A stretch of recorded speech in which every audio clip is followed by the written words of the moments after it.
Welcome to Brew Kombucha. I'm going to give you some tips on how to get rid of fruit flies that might be hovering around your brewing vessels. If you find that you have little fruit flies or insects that seem to be hovering around the top of your brewing vessel, that's totally normal. They're just really attracted to the smell of your kombucha because, I mean, let's face it, kombucha is delicious. It doesn't mean you're doing anything wrong, and it doesn't mean your kombucha is going bad. It's a totally normal part of the process. But if you're anything like me, fruit flies bug the living crap out of you, so you're gonna wanna get rid of them.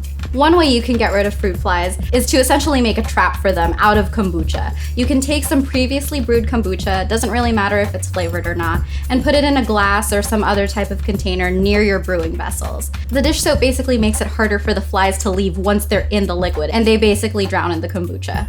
Harsh, but necessary. If you happen to have a really large infestation of fruit flies, you can also take your vacuum and use the handheld hose portion of it to vacuum the fruit flies off the top of your brewing vessels. I've had to do that a couple of times, and if you just monitor your brewing vessels over the course of a day and then just vacuum them up every time you see them, you can pretty much eradicate the fruit flies quickly.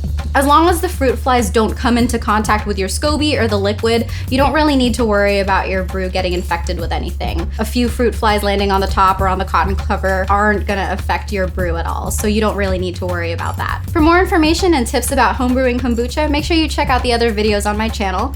And if you want more information, you can always go to youbrewkombucha.com. Happy brewing!